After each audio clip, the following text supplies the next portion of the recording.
Alô, alô? Uf. Eu? Ah, Foi? agora eu escutei. Será que você tá. O problema é meu aqui do microfone? Não sei, agora eu tô escutando. Ah, boa. Agora eu escutei. Acho que era só a primeira palavra, só, eu precisava identificar. É. Mas, então, eu acabei de sair de uma entrevista com o Luiz Madureira. Ah, legal. Tá Aí bom. acho que é o segundo e último do first round de interview, né, que eu tenho com você.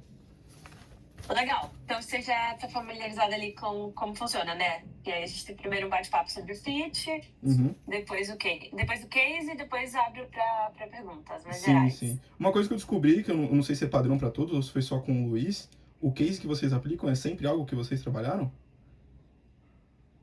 Não necessariamente. O Ah, meu não ok. é. Entendi, tá bom, tudo bem então. Mas acontece mesmo. Eu em outras empresas eu já apliquei case de projetos que eu fiz. Legal. Não, tudo bem então, acho que é uma confusão só. Boa. Legal.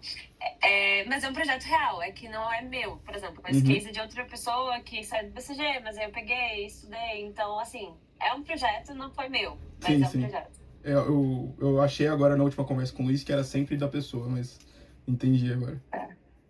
Legal. Bom, se pudesse apresentar um pouquinho primeiro, e aí o fit mesmo, algumas perguntinhas a gente faz em inglês. Ok. Mas acho que a apresentação pode ser em português mesmo. Boa, tranquilo. Então, eu sou Murilo, aqui no Meet, no Zoom tá como Murilo Araújo, mas sempre vou por Murilo Mota, principalmente, né? O pessoal chama Legal. pelo meu último nome, mas Murilo também vai. Eu sou de Guarulhos, tenho 24 anos, e atualmente eu tô na zona oeste de São Paulo, ali pelo Butantã. Eu gosto muito de praticar esporte eletrônico, né? Se você considera isso esporte. Mas basicamente eu gosto muito de jogar CS. Hoje em dia não tem mais tempo para jogar muito CS, mas a gente acaba tentando fazer o que dá. E como parte de carreira mesmo, hoje em dia estou muito dedicado a isso, a alavancar mesmo minha carreira e dedicar à faculdade. Eu comecei lá em 2020, assim que eu fiz 18 anos. Eu passei em física na UFSCar, então eu tenho esse mini background de física, mas ele já foi quase todo que embora já, porque eu descobri depois que não era algo que eu queria de verdade. Fiz física em São Carlos, na UFSCar, e aí lá eu convivi com muitas pessoas diferentes, conheci empresas diferentes, e lá eu comecei a trabalhar com marketing numa empresa chamada Media Monks. E aí fiquei nesse mercado de marketing desde 2022 até 2020 até 2025. Então, lá nessa parte de física, eu acabei largando o curso ali por volta de 2023, que eu percebi que realmente não era para mim. E me descobrindo ali, trabalhando bastante dentro da Media Monks, eu gostei muito dessa parte de gestão, trabalhar com pessoas, ajudar os projetos a chegarem, cumprir os objetivos que eles têm a ser cumprido. E aí eu gostei muito de trabalhar com isso na parte de marketing, aprendi e desenvolvi muito ali naquela parte. Meu momento de soft skill, principalmente de hard skill, em alguns lugares. Só que aí depois o trabalho foi ficando maçante, então de 2022 até 2024 que eu trabalhei ali dentro da Media Monks, o trabalho ficou muito maçante, eu tive apenas 2 projetos, né, se a gente enxergar na mesma lente de consultoria, eu só trabalhei com 2 clientes, e na outra agência também eu trabalhei com 2 clientes. Não gostei muito disso de sempre estar com um cliente só, sempre tratar do mesmo assunto, que seria marketing. E eu fui me descobrindo até que quando eu entrei na USP, eu queria muito fazer uma parte de engenharia de produção, mas nunca consegui passar na engenharia de produção da Poli, principalmente porque era integral e eu precisava de um momento para trabalhar também durante o estudo. Mas acabei passando em administração na FE, então hoje eu faço administração na FE, né? Por isso que eu dei uma pulada nessa parte lá no começo, que eu queria trazer, eu acho que ela encaixa muito mais com o meu momento de vida agora. Hoje em dia, eu saí do meu último trabalho, estou vivendo totalmente na loucura do seguro-desemprego, e assim, indo atrás de alguma oportunidade, principalmente na área de consultoria, que é o que eu quero muito. Eu me dedico pra caramba estudando a área de consultoria e estudando também administração para poder, com certeza, né, passar no curso, pegar o diploma no final. Mas é basicamente isso. Minha vida hoje é estudar. Hoje eu também faço parte da empresa Júnior, então além de estudar, eu trabalho na empresa Júnior. Não sei se você tem familiaridade com o movimento da empresa Júnior, se você chegou a fazer ali na Poli, mas esse contato com o cliente hoje em dia é algo muito interessante. Você chegou a fazer, aliás? Não. Não? Fiz pouca coisa, confesso, pouca coisa por fora. Eu admirava que fazia, mas não fazia nada. Mas principalmente na Poli demanda muita coisa, né? Então deixa eu abrir a minha porta aqui que tá um calor Exato. danado. Pronto. Lógico. Já abri aqui. Legal. Boa. Não, maravilha. Vamos então falar um pouquinho aqui mais sobre experiência, Fit. Acho que como você tem experiência legal de trabalho, né? Digo, ampla, dá pra explorar. E aí vou mudar para inglês e Ok. depois dessas perguntinhas a gente volta, tá? Para português para fazer o case. Nice. So first, tell me about a time you had to change someone's mind maybe in your work it would be a good example, like you had to make someone change their minds and you had to convince the person that your pathway or your ideas were like more possible to move on than the other person's idea. And how did you manage that, and how was the end of it? Like, how did it all solve it? I can think of a couple of examples where I had a conflict and I had to solve it, but I'm trying to think specifically in which one I entered to resolve and had a good example of outcome to show to you. So yeah, I think I can give an example to you. So recently on the junior enterprise that I participate on FEA USP, I had the trainee period. So basically we have a 6 weeks period that we have to collaborate with a colleague to provide the service of consultancy from FEA Junior USP to a simulated client. So basically, it's not a real client on the front of us, but they have real tasks and real dependencies that we need to give them as an outcome. And basically, what happened was that my colleague was not interested in making a dashboard to the client. And although a dashboard wasn't a necessary part of the delivery, I understood that the assignment was asking basically for us to make an over delivery. So basically, my understanding of the assessment and the task was that we needed to not only deliver for the client what he asked us to deliver, but we needed to overcome it and deliver more than that. And the way that I found to do that was to deliver a dashboard, which wasn't in the things that we needed to deliver to him. And basically, my colleague perspective was that he understood that we needed to over deliver there as part of the assignment, but he didn't want to make a dashboard as part of it. Instead, he wanted us to make a simple document teaching the client how to go through all of the analysis that we did.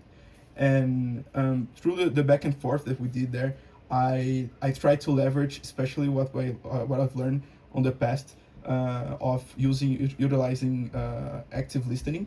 And active listening is especially important for me because I learned it in Media Monks, and Sophia, my first leader, was the one to teach me, and I'm very glad to encounter her in my career path, because basically she taught me through this method that we need to fully absorb what people are saying for us to try to make a point of ours into their mind. So basically what I did was I listened to my partner and I understood that he also wanted the same thing that I want.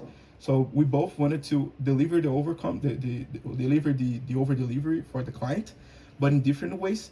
And I just needed to convince him that making a dashboard, it wasn't as scary as he thought it was, and it would actually be more of a beautiful thing to show to the client instead of a manual of how to drive through all of the analysis that we delivered. And the way that I did that was basically by not only showing dashboards that I knew that were very good and very beautiful, but also trying to make a little mock-up of dashboard from our project. So we in that moment we didn't have much time to discuss about it. So we had like one day to make our decisions of what we would make of over deliver for the client, and then we gathered together and I showed him what a dashboard could look like through the Google Looker. I don't know if you're familiar with the tool, but basically I just gathered some public databases onto the program, and then I just gathered some graphs and some big numbers to show on the cards to show him like, oh look, with a dashboard, we can show the clients the results that we get on the project, and he can quickly learn the things that we take 2 weeks or 3 weeks to learn. And with that, he understood that the solution that he was trying to bring, and I didn't need to wash this in her face, in his face. I just needed to show him what my dashboard could look like, and then he understood, like, okay, my solution was actually to give a map to the client, and his solution was to take the client to the travel. So I don't know if you got the analogy, but Yeah. my solution was much more Nice. pleasant to the client. Nice. That's great. And also, could you give me an example in which you like failed or like had a big mistake, and how did you overcome it? Yeah. So I can also think of my time on Media Monks, but not to repeat on that same the same enterprise. I like to think way before that. So basically, I don't know if you have my CV there, but I worked back then with my grandpa, and I don't know if this is common for a lot of people to tell their experiences working with family, but I think it's very important. One thing that I learned back there that actually gave me the chance to have the job on the marketing agency, on the front, like Media Monks. That was my grandpa. He would always um, give feedback. He doesn't know that he's giving feedback, but like he always, okay, you need to do that and not that, but in front of people, in front of clients. And one thing that I learned the hard way was that this is not something that you usually want to do. So basically, nowadays I understand that feedbacks must be passed through a intimate chat, or something like, oh, we need to schedule a one-on-one and tell you what happened, what on the situation happened that can happen again, and how to overcome this. Nowadays I understand this, but back then when I was working with my grandpa, I was seeing him giving feedback for the other people on the store. It was a curtain store. So basically, let's say for example, a seller, he make a mistake on the calculations of how much a curtain will cost for the client, and in the front of the seller, my grandpa would go and say, oh, you made a mistake there, but in an angry way. And I thought this was normal, right? It was my first experience with work in life, and then I started to do this in the future, in some weeks before after this, with other sellers, because I saw that they have mistakes on their calculus, on their calculations. And I say that I learned it the hard way, because when I was about to say to the person that he made a mistake, the client, he was seeing me interrupting the seller's how can I say it? The seller's speech to him, selling the curtain, and the client got a little bit pissed off. Um, you know, I say a little bit pissed off because he didn't go and break everything on the store, but we could see that we lost the sale right there at the moment that I interrupted the seller. And if the seller was continuing to sell the curtain with the wrong calculations, it would be fine. We would have the client together with us. But because I interrupted them, they didn't like it. I don't know if they were aware or not of that you shouldn't interrupt people in public to give them to point them what they did wrong. But I know that he was very pissed off with me and the way that we did the situation. So on the afterwards of this, the seller came to me and said, oh, so whenever you see that I make a mistake, you just need to tackle on me and say, oh, you did a mistake there, but don't say it in public, don't say it in front of the people, because this not only makes a shame of me, but also can interrupt the sale, as they did in this case. So yeah, I made a huge mistake there, and I tried to learn afterwards with the person that I make the mistake with. So after this, I don't remember any time that I made a public feedback, and I understand nowadays that this is very important, to make the person comfortable, to tell them something that they can improve. This not only will make the situation more comfortable, but also will increase the chances that the person hears you and actually uses the feedback that you're giving to them. Nice, great examples. Vamos voltar aqui agora, mais legal. E aí a gente vai pro case. Acho que Ok. vou te trazer um pouquinho de contexto e fica à vontade, enfim, para avançar no case e trazer perguntas e pensar como que, enfim, a gente vai evoluindo, tá? Tá bom. Boa, vamos lá. O nosso cliente é a PayFriend, tá? A PayFriend é uma empresa líder no mercado de processamento de pagamentos no Brasil. E ela foi uma das primeiras nesse mercado. Por isso, ela conseguiu uma posição muito estável ali nos primeiros anos de operação, os primeiros 5 anos, mais ou menos. Só que de 2020 para cá, né, 2025, ela viu, ela tem perdido market share e principalmente viu sua lucratividade caindo. E, assim, acho que um ponto só importante, não precisa relacionar com uma pandemia, tá? Não tem nada a ver com pandemia. 2020, 2021, mas não vamos incluir aqui o contexto pandemia. E aí, a PayFriend contratou o BCG para entender o que aconteceu, né? Por que ela perdeu market share, mas principalmente por que ela perdeu lucratividade. E ela queria entender como que ela pode reverter essa situação, principalmente o tema de lucratividade, até mais do que o market share. E aí, bom, acho que seria esse o contexto overall da primeira reunião, assim, que ela passou pra gente. Ok. Aí só para poder clarear para ver se eu entendi, Carol, é basicamente a PayFriend, certo?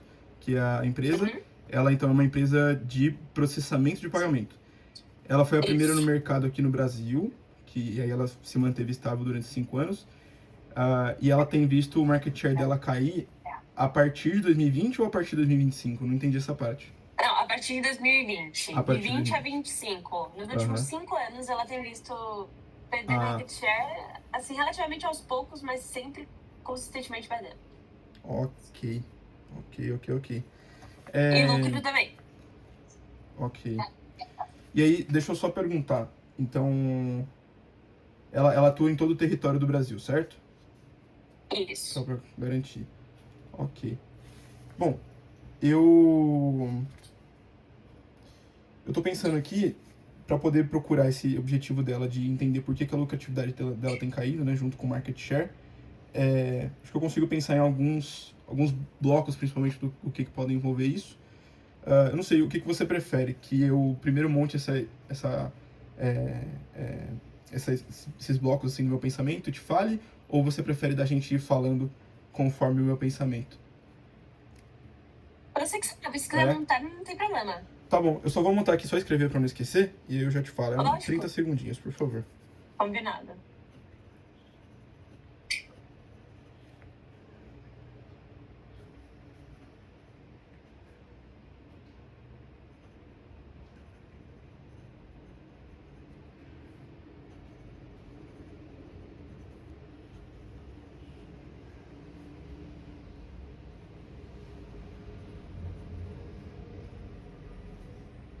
Boa.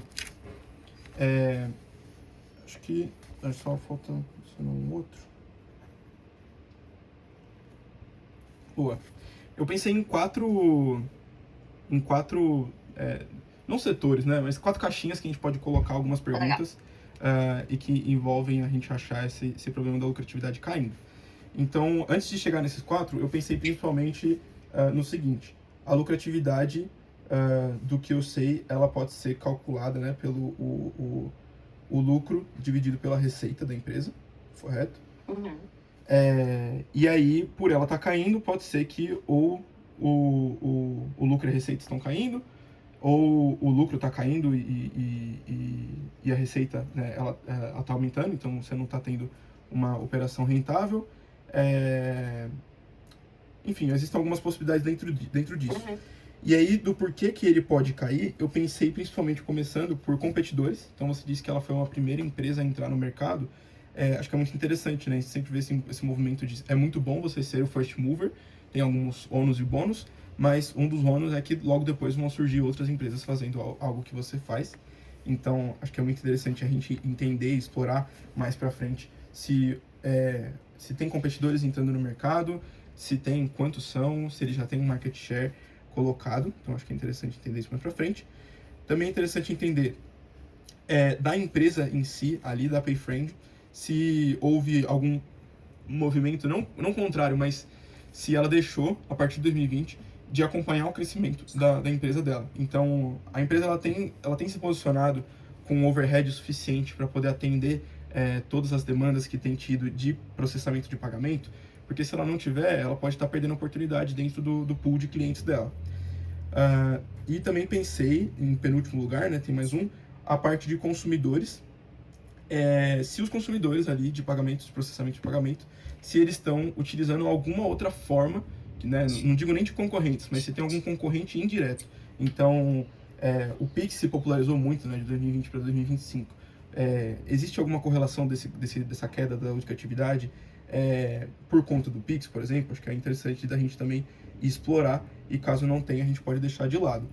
E o último bloco, a última caixa que eu pensei, foi a do governo. Porque justamente por ser um mercado novo, né, como você falou aqui no Brasil, pelo menos, ele foi o primeiro a entrar, queria entender se houve, por exemplo, por parte do governo, alguma entrada de taxas, um aumento de taxas, uma diferenciação de regulamentação por parte do governo nesses blocos.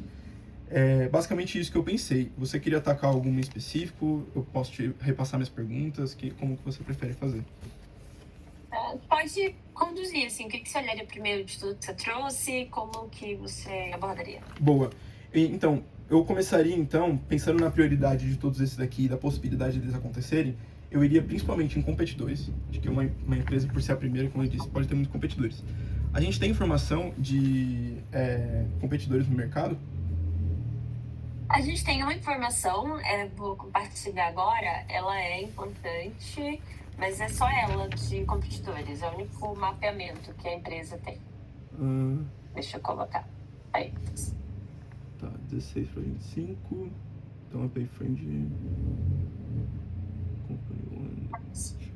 Tá.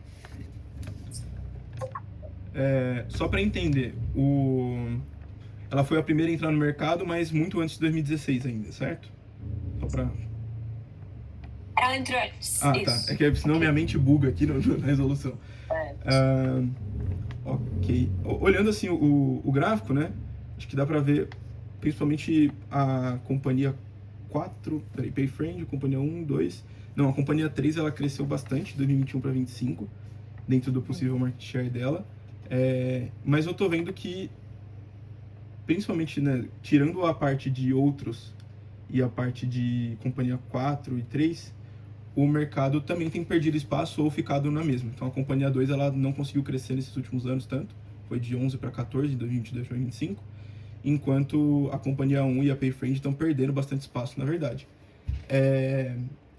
Nessa parte de outros, assim, a granularização do mercado ela tá muito alta? Como que a gente... Eu quero colocar minha pergunta da seguinte forma, né? E até para poder seguir nas outras. Quando você vê um mercado muito granularizado, na minha opinião, muito do seu overhead pode ir para outras empresas. A PayFriend ela tem perdido, ou tem alguma informação sobre o overhead que tem tido nas empresas? A gente tem muita saída de pessoas dentro da PayFriend para ir para outros competidores?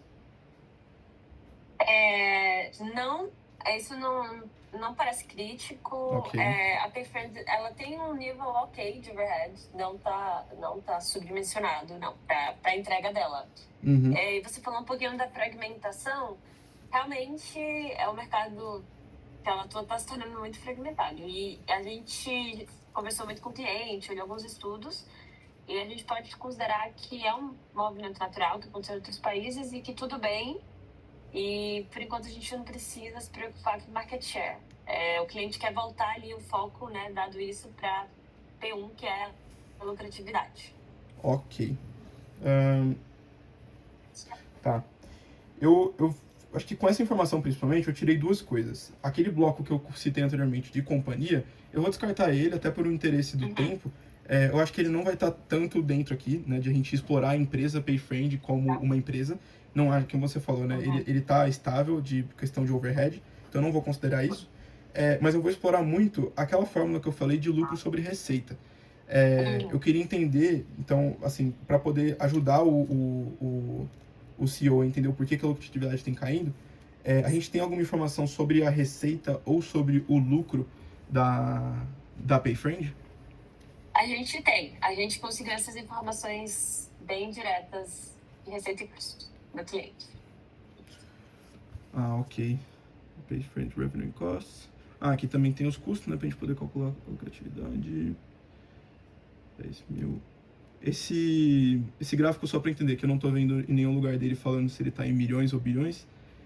Ele tá em milhões. Ok. Não, calma, desculpa. Não, é 18 bilhões. É isso. Okay. Ele tá em milhões, mas porque aí vira, entendeu? Tipo, não, sim. É porque eu não vi nenhuma unidade em lugar, é bom perguntar. É justo. Que é 18 bi, porque tá em milhões. Sim. Ok. Dá pra ver que o gap entre o custo e as receitas, ele tem diminuído bastante, né? Então, eu acho muito interessante a gente explorar principalmente a parte de custos. E aí, até só voltando para aquela estrutura que eu trouxe, o governo, eu acho que ele não estaria colocado aí, né? Não, acho que a gente ainda não pode descartar ele, mas... Então, basicamente, são os custos que são os problemas. Os custos da PayFriend, existe alguma forma que ele é distribuído? Então, por exemplo, em custos diretos e indiretos, a gente tem alguma informação sobre? Temos um breakdown de custos. Ok, deixa eu de só... 2025. Esse aqui é de 2025. Deixa eu aumentar. Tô só anotando informações do gráfico anterior, deixa eu dar uma lida nesse. Deixa eu voltar aqui. Não, tudo bem. Mas qualquer coisa acho que dá pra voltar. Era só pra anotar que o custo tá subindo e a receita também, mas o gap tá diminuindo. PayFriend, tecnologia, logística. Tá. Esse aqui são os custos por parte. Tá. Deixa eu só pensar como que esse gráfico falando... Esse é o gráfico falando dos custos em 2025 apenas, né? A gente tem alguma informação de como que os concorrentes têm feito os custos deles? Pra gente comparar? Não? A gente não tem. Seria uma boa informação, mas a gente não tem. Não tem nem como ter também dados de informações de mercado. Tá. Porque seria interessante pra mim ver numa linha do tempo alguma comparação. Então, se eu não tenho uma comparação horizontal, né, entre os... Temos. Temos, tá bom. Você pediu, então temos. Então Se não pedisse, não teríamos. Não, boa. Desculpa, eu esqueci dessa parte de perguntar. Boa. Então tá bom. Não, mas é isso, acho que você... Ok. Trouxe a questionamento. Temos sim. Ok. Então esses... Legal, dá pra ver que tecnologia tem crescido muito de custo, né? Então, vou até colocar aqui. Então, tecnologia... pessoas ficou no mesmo, atendimento... dá pra ver que houve um crescimento no geral, né? Tipo, os blocos em geral ele tem crescido, mas especificamente o de tecnologia, acho que tá num crescimento muito alto. Nessa parte de tecnologia, a gente tem um breakdown do porquê que ela tem crescido tanto nos últimos anos? A gente não tem informação, mas o cliente topou discutir um pouquinho sobre o tema pra gente entender melhor com ele. O que você tentaria investigar com ele, assim, dentro de tecnologia? Boa. Eu tenho algumas ideias, e aí, né, se a gente vai ter uma reunião com o cliente, acho que é muito mais de perguntar para ele qual é o processo dele de tecnologia. Então, na minha opinião, a partir do momento que a gente entende o processo processo dentro do processo de uma empresa, a gente consegue mapear as coisas que ele faz. Então, por exemplo, eu vou fazer uma estimativa aqui, mais uma ideia, uma chuva de ideias, né, um famoso brainstorm, de o que poderia ter a tecnologia, porque aí eu posso ir para a reunião com o cliente mais preparado e pensando, falar para ele as teorias do que eu tinha em mente que a PayFriend tem como tecnologia.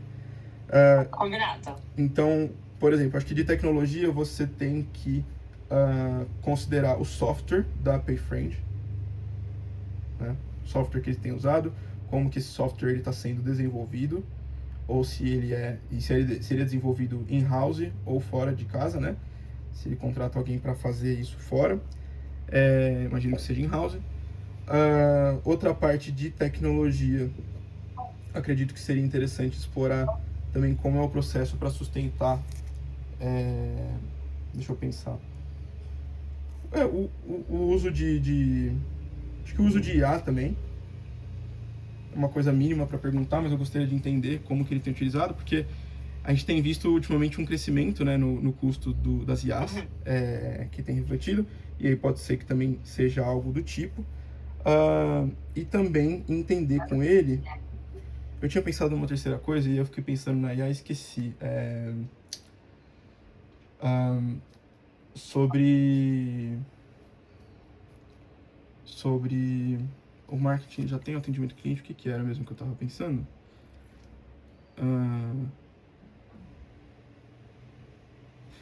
Vamos deixar só com esses aqui, esses dois, os softwares e IaaS. Então, eu iria principalmente perguntar para ele como que tem sido os custeios de tecnologias de software, e se ele tem também comprado alguma IA, para entender se isso tem aumentado. Mas caso não tenha sido um desses dois, eu gostaria de perguntar para ele, né, se ele tem algum breakdown específico que ele viu crescendo. Legal. Você trouxe um bom ponto. Na conversa com o cliente, ele trouxe informação super importante, que ele não tinha lembrado de compartilhar. Sempre assim. Ele comentou que, exatamente, toda a tecnologia, ele disse que eles pararam de fazer in-house e passaram a terceirizar a partir de 2020. Ok. Assim, praticamente todos os grandes processos de tecnologia. Claro, não é 100%, mas pode considerar que sim. E olhando os custos, realmente os custos desse fornecedor, eles cresceram bastante, desproporcionais. E aí, por isso a gente está vendo aqui essa diferença aumentando, né? Em tecnologia, especialmente nos últimos anos. Então, realmente, isso parece ser um grande gargalo ali. E tem muita relação com o contrato que eles têm hoje com o fornecedor. Sim. E aí, o cliente, então, perguntou, né? Então, o que vocês, como BCG, sugerem ali de próximo plano de ação? Como que a gente pode tentar cuidar desse problema? Boa. Nossa, você vê, assim, até me autocorrigiram, porque no momento que eu tava falando de software... Peraí, que tá falhando um pouquinho o áudio. Voltou. Foi? No momento que eu tava... Voltou. No momento que eu tava falando aqui das ideias que eu tava tendo, eu comentei até do software, se ele tava desenvolvendo dentro de casa ou fora de casa. É isso. Só que eu assumi, né, e aí é muito ruim a gente assumir tudo, eu assumi que tava sendo in-house porque é uma firma de pagamentos. Então, acho que é uma parte importante é desenvolver dentro de casa. Mas, enfim, pulando pra pergunta mesmo do cliente, o que eu sugeriria, dado que esse, pelo visto, é o problema, né, de crescimento de custos e diminuição da lucratividade. Eu iria atrás de ver quão dependente a empresa é desse fornecedor específico de tecnologia, porque se a gente for muito dependente, não adianta só simplesmente trocar, a gente vai ter que fazer uma transição que vai demorar alguns anos para poder tentar resolver isso, porque uma quebra abrupta na experiência, principalmente do cliente final, não vai ser um bom resultado para a empresa. Mas, considerando tudo que foi trago, eu falaria para a gente fazer um due diligence nesse contrato, ver o que está sendo cobrado de a mais com esse fornecedor, o porquê que ele está cobrando tão alto para a gente a tecnologia dele, e entender com ele, né? Ele é um fornecedor que a gente já está com ele desde o começo da operação, você sabe me dizer isso? Ou não é relevante? A gente passou a terceirizar em 2020, mas no ano de 2020 o preço foi ok. E aí ele começou a subir muito o preço nos últimos anos. Até respondendo a sua pergunta, a gente não é completamente dependente deles especificamente, não. Que bom que a gente já tem essa resposta, então, né, de uma possível pesquisa. Porque se a gente não é dependente da tecnologia deles, do desenvolvimento deles, eu sugeriria, então, explorar e procurar outros fornecedores no mercado, de forma que, primeiramente, o fornecedor atual não saiba, porque é até uma questão de negociação, né? Então, recentemente eu estou fazendo um curso que chama Business Training Program, não sei nem se você já ouviu falar, mas ele foca nessa parte também de negociação, e ele trouxe um dos professores lá, o Gustavo Habib, ele trouxe que é muito interessante a gente saber as nossas negociações que a gente tem para poder, a nossa zona de negociação que a gente tem para poder fazer com as coisas que a gente quer negociar. Então, nesse caso do fornecedor, Se ele está cobrando muito, ele também sabe das coisas que ele está cobrando. Ele também tem outros clientes. Então, se ele está cobrando muito, é possivelmente porque ele sabe que ao redor dele também pode cobrar de forma similar. Então, eu iria, sem ele saber, procurar outros contratos, para que ele não fosse influenciar nenhum desses possíveis contratos. Mas também eu tentaria ver de ficar menos dependente dele. E o que se traduz, né? O ficar menos dependente dele. Trazer mais coisas in-house. Então, a demanda in-house, ela é muito interessante, principalmente porque você vai desenvolver a pessoa com a sua própria ideia, apesar de, principalmente no curto prazo, ela não ser tão interessante por causa do custo que você tem de contratação, etc. Mas talvez fazer um estudo junto com a BCG para ver o que vale mais a pena. Trocar o fornecedor ou voltar a ter operações in-house. Né? Porque de primeiro lance, uma hipótese minha é que trazer in-house vai ajudar muito. Mas a gente não pode bater isso com certeza, porque né, a gente precisa de números e pesquisa para poder ver o que deveria ser feito in-house. A gente conversou com o cliente e o que ele trouxe, né? Ele comentou que in-house eles já pensaram, mas fizeram um estudo e viu que realmente não era muito viável. Mas eles conseguiram pedir 3 orçamentos adicionais ali de outros fornecedores. Ele pediu pra gente, como BCG, analisar e trazer aqui o que parece interessante, né? Dado esses 3 aqui, o que a gente recomendaria, tá? Esses são os orçamentos. Tá bom. Bem resumido. Não, bastante resumidos, mas que bom que a gente tem eles aqui. Preço por hora. Ok. Eu ia perguntar agora do cashback. Eu vi que tem um asterisco que vale desconto do preço a cada 10 horas contratadas. Tá. Legal. Eu acho que é interessante, principalmente, eu como consultor da BCG, de olhar para isso, só tomar um tempinho para calcular, mas pensando até no número que eu vou ter no final, é interessante eu só... enfim, eu vou calcular e depois eu vou pensar nas hipóteses para não confundir. Acho que eu tô pensando demais aqui. Tá bom. Só um segundinho. Tá bom.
Boa, Carol, acho que eu cheguei aqui.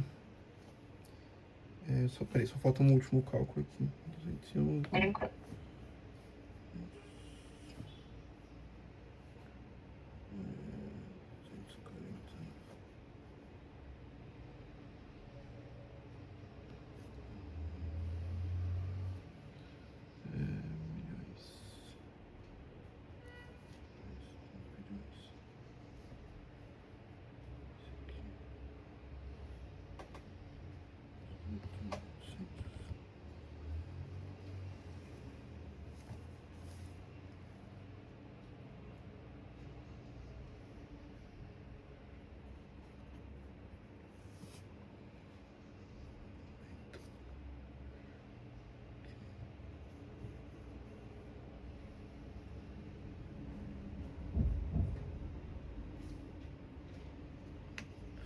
Boa.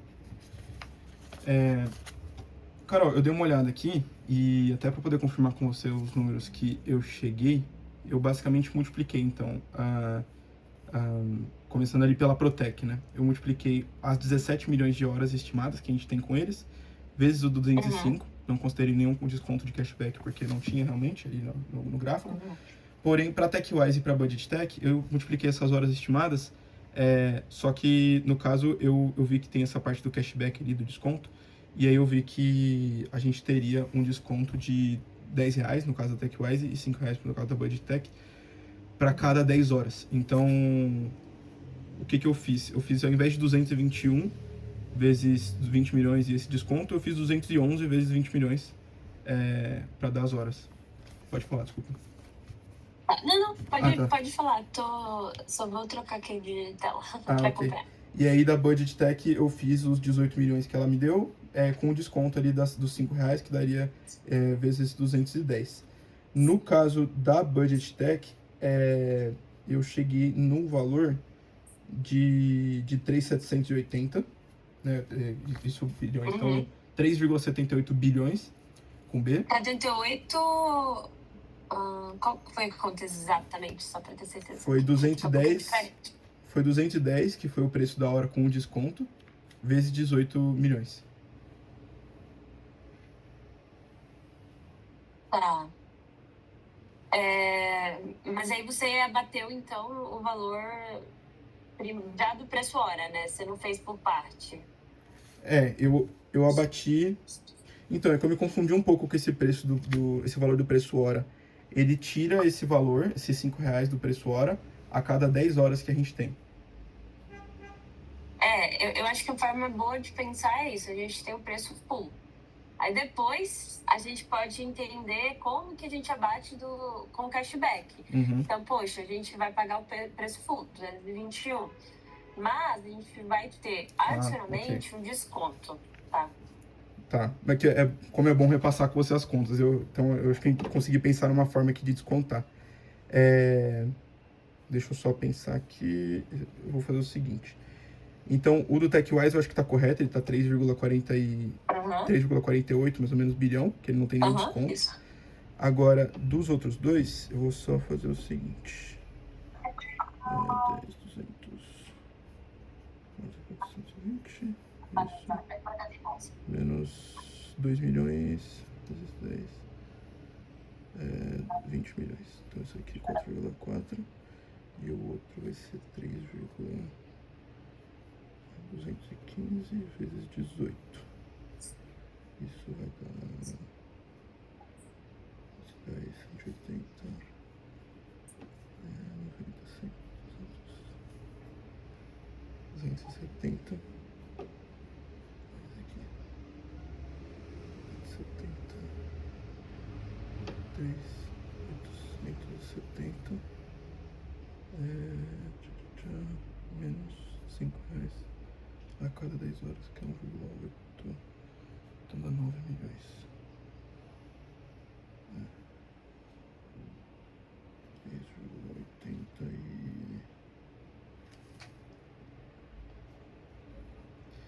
3,80 esse seria 18 a cada 10 mil. 9 milhões de reais. 5. 60. Pronto. Então, basicamente, o da primeira empresa, do meio ela vai ficar sem desconto, o da primeira empresa seria 4,4 bilhões e da última 3,86 bilhões, 3,861. Maravilha, exatamente. Boa. E aí, legal. Aí a gente tem então esses números, aí eu vou pedir só para concluir, para você pensar assim, o que você resumiria para o cliente, né, numa reunião final, assim, bem direto, do que você entendeu do problema e qual que seria a recomendação? Boa. Eu gosto só, antes disso, as empresas elas não têm nenhuma diferença entre elas, essas que a gente orçou. Não, a gente pode considerar que a qualidade de todas é similar, que todas são de confiança. Tá bom. Deixa eu só voltar aqui.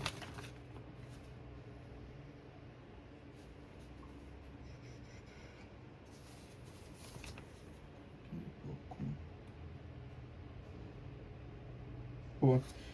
Carol, eu acho que assim, pensando no total, né? Eu chegaria pra reunião com o cliente e eu primeiro colocaria para ele diretamente a resposta, assim, do problema que a gente achou. Então, a minha recomendação inicial seria, principalmente, trocar para a empresa, acho que é TechWise, a do meio, que o custo dela seria 3,78 bi.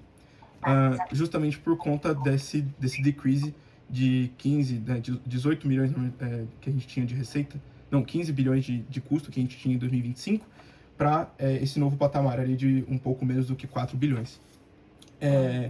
E aí, o porquê disso, né, e colocando também o que eu entendi do problema para o cliente, foi que basicamente ele teve um problema com um fornecedor específico, então a operação dele continuou muito boa, da forma como sempre foi entregando, só que ele se preocupou corretamente, com uma certa prioridade, de olhar os custos, porque ele estava perdendo essa lucratividade e o market share. E é muito importante você manter os seus preços competitivos num mercado como esse, que é muito granularizado, então acho que ele fez o correto de procurar saber o motivo para poder corrigir isso. Então, basicamente, né, com essa aplicação do que a BCG recomendou e esse orçamento que ela procurou com as empresas, trocando para TechWise e diminuindo os custos, ele vai não só voltar a ter a lucratividade que ele tinha antes, né, um pouquinho melhor até, mas também ele vai voltar a ser competitivo no mercado que está se granularizando cada vez mais, podendo voltar a conquistar o market share dele anterior, ou mais até. É isso. Maravilha, super obrigada. Ótimo. E aí, acho que para fechar aqui os últimos 2, 3 minutinhos, se você tiver alguma pergunta sobre BCG, sobre consultoria também, Boa. fica à vontade. Acho que eu tenho algumas. Eu sempre me interessei muito. Fui recentemente na palestra do BCG com o pessoal do Consulting Club aqui. Mas eu queria perguntar da sua experiência mesmo. Você disse que, né, já se sente bastante em casa. Como que tem sido para você? Você tem interesse de fazer MBA aí? É uma coisa que eu sempre procuro muito. Até eu falei com o Luiz na última reunião. O MBA é uma coisa que me interessa muito. Eu acho muito legal essa oportunidade que a BCG dá pra gente. Você tem interesse de fazer? Legal, eu não fiz e assim, nunca é tarde, não é nem isso, mas em consultoria geralmente tem janela, né? Sim. Que você faz. E a janela tem aí 2, 3 anos. Eu já entrei no BCG justamente pós essa janela. E Tá. foi com a decisão de eu não queria fazer MBA. Entendi. E foi muito, assim, sendo muito sincera, muito pessoal, assim. Eu realmente não quis fazer MBA porque eu não tinha vontade de ir pra fora. Eu morei um tempo pela LK, já, que foi outra consultoria, e morei trabalhando no escritório de lá, então tive essa experiência. Eu gostei, mas não queria repetir, e eu gosto muito de trabalhar na prática. Então, diferente de talvez, sei lá, 70% das pessoas, eu já não queria fazer MBA, e eu entrei no BCG justamente nesse cargo pós-MBA, C2. Mas o processo todo da consultoria é muito organizado para você fazer MBA. Eu diria que, se não a maioria, pelo menos metade das pessoas fazem. E eu acho que até mais, mas pelo menos metade faz. E mais do que para ajudar ali a crescer na carreira, eu acho que é uma experiência pessoal também super positiva para quem vai. Todo mundo volta muito feliz. Mas ajuda também, com certeza, na carreira. E acho que networking também, né? Você conecta. Então, assim, tem muitos pontos positivos. Não eram os que me atraíam, mas, sem dúvidas, é um bom atrativo. E o BCG tem bastante suporte, bastante caminho ali para ajudar a pessoa aí. Mas você falou, né? Você entrou já depois dessa janela. Hoje você falou que você tá como um project leader. Isso, janela geralmente é como consultant. Entre senior, associate e consultant. Não sei se você conhece a Carol Ferrer. Ou não? Porque, se eu não me engano, o cargo dela também tá como project leader. Enfim, mas ela é da BCG e ela fez a FEA Júnior aqui com a gente. E aí eu achei que você ia conhecer por ser o mesmo cargo. Mas o que o PL acaba fazendo, assim, na carreira? Carol Ferrer. Ferrer. Isso. Conheço. É que ela fez Júnior também. Ela é associate. Ah, ela tá com associate? Carolina Ferrer. Isso. É associate. Quer dizer, então... no Slack. Não, porque sabe o que aconteceu? Será que era seu e-mail, então? Olha só, na GMAT, no período do GMAT, a gente foi apresentado com um case de Business Sense, certo? Então, alguns prints, etc. E esse print ele foi tirado diretamente de um e-mail da BCG. E o e-mail era Carolina, mas eu lembro que tá escrito Carolina Ferrer. Não... O meu é carreira. Não, então, é que tá aqui nem aqui no Zoom, é carreira. Não, mas eu devo estar confundindo e eu também não sei, né? Tava lá no GMAT, eu não tenho foto de GMAT, infelizmente. Ela é Mas, associate. Não, com é, certeza, ela é associate. é. Não, É entendi. que eu conheço os project leaders, os associates, como são muitos entrando, Não eu não tem conheço como. outros, mas os project leaders eu conheço. Ela é associate. E o que você faz como PL, o Carol? Assim, hoje em dia, eu diria que a gestão do projeto fica com o project leader e com o principal. Os Uhum. dois cargos. Principal é um, depois do project leader. A diferença é basicamente que o project leader toca projetos menores, de 3, 4 pessoas, e o principal geralmente projetos maiores, de 5, 6 pessoas, aqueles super projetos. Sim. Mas os dois são um papel de gestão. Então a gente faz desde gestão do time, então todo mundo do time, a gente é o gestor de cada um, seja intern, seja associate, seja consultant. E a gente faz a ponte com sócios, né, que eles não vão estar ali no dia a dia, eles vão estar em reuniões 1, 2, 3 por semana ali, super importantes para a gente validar e ver o caminho. E a gente também é a ponte com o cliente, mas o cliente mais dia a dia também, né? Não se leva necessariamente, a gente tem contato, mas não é o dia a dia. Sim. É com o gerente ou o diretor que comprou o projeto ali, que vai tocar com a gente um ponto focal. Então a gente faz a ponte dessas 3 partes, basicamente. A gestão do projeto, se você no meu prazo. Legal. E aí você gosta bastante, assim, não sei, da sua Eu opinião. gosto muito. Gosta? Eu Legal. gosto. Tanto que eu falo, será que tá na hora de sair? Nunca saí. Eu tenho 8 anos ou 9 em consultoria, 9, talvez. Você fez primeiro LK e você tava na LK, então, né? Vixe, fiz Um mais, monte. Fiz Strategy N, depois fui pro Accenture Strategy, depois pra LK. Mas o pessoal da LK era o pessoal da Strategy N. Tipo, era o mesmo Ah, tá. grupo, só que aí eles me levaram. Aham. Aí voltei pra Accenture pro mesmo grupo, aí como gerente, e vim pro BCG. Assim, foram 3 grupos, 4 consultorias, se vocês não me. Entendi. E você sempre pensou em trabalhar na BCG ou tipo, foi uma decisão que foi acontecendo na carreira? BCG, assim, sempre pensei em consultoria. Sempre não, último ano da faculdade. Eu não pensava muito antes. Mas quando eu comecei a pensar, pensei em consultoria. E BCG, assim, eu sabia que o MBB, né, McKinsey bem, Sim. BCG É os é o tops. endgame. Sim. Exato, então eu queria. Mas eu acho que hoje em dia eu vejo que a experiência em todas as outras foi super boa também, sabe? Não é pelo contrário, acho que cada um desenvolveu coisa em mim super importante. Então, acho que fiz um caminho bom, feliz, mas, claro, sabe, quando eu cheguei no BCG, eu senti, tipo, agora cheguei, sabe? Agora eu tô na consultoria final, tipo isso. Pô, e na faculdade Mas... a Poli, ela tem várias coisas de consultoria. Eles têm um clube lá chamado Poli CC, não sei se você já ouviu falar. Tem, é que eu nunca fui, eu não tenho orgulho disso, mas eu nunca me envolvi em nada fora da, tipo, passar nas matérias, estudar, e eu gosto de fazer coisa por fora, sabe? Não por fora da Poli, mas por fora da vida. Qualquer coisa que eu fizesse, academia, fora da Poli, qualquer coisa fora da Poli, sabe? Eu gostava de ter vida fora da Poli. É um ponto de vista interessante, você não fica naquela bolha da USP. É um jeito. Eu não ficava, eu realmente fazia as matérias, estudava e tinha muitos amigos lá, mas era isso, eu não fazia nada fora. Entendi. É o contrário da maioria das pessoas, todo mundo faz muita coisa, e aí eu falo, gente, não me levem, não vai tá dando. Tipo, aquelas gincanas, o pessoal era doido. Não, isso aí não. Nossa senhora. Não, isso aí é coisa da Atlética, eu não me envolvo com isso aí não. Mas também não. as outras coisas, até que eu gosto assim, mais ou menos, né? Que eu falei, eu faço a Júnior e Mas é eu legal. CC. Eu acho muito positivo, por isso que eu falo, não é que eu seja referência não, mas é um caminho mais atípico. Mas muita gente que faz, acho que até ajuda muito, né? Porque já conhece mais de consultoria. Pra mim foi tudo novidade, eu cheguei num mundo novo ali de consultoria e aprendi tudo no estágio. Tudo não, velho, mas boa parte das coisas. Eu, assim, finanças, não sabia nada, porque Poli tem uma matéria de administração. Então, assim, parte de finanças mesmo foi, graças a Deus, bem forte nisso, porque a Poli ainda é péssima. Então, assim, eu tive aulas de finanças com o consultor do meu projeto. Tinha que me ensinar, porque eu não sabia. E eu já ensinei pra muita gente também, que veio de consultoria ou de engenharia. Porque não ensinam profundamente, assim. Esses clubes meio que secundários, eles tentam até ensinar um pouco disso.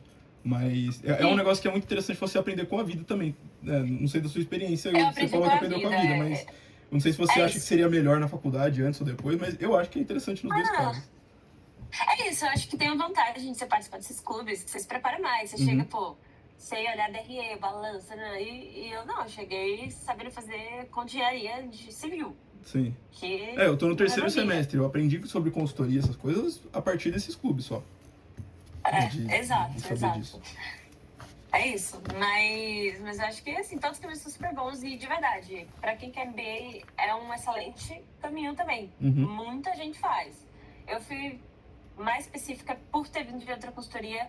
Eu justamente fiz essa migração pensando, ó, se eu for pra outra consultoria, é com a condição de não precisar do MBA. Por isso que eu parei no cargo depois. Eu saí como gerente Uhum. da Accenture. Entrei como consultante senior do BCG, que era um antes de ir para líder que eu tô hoje.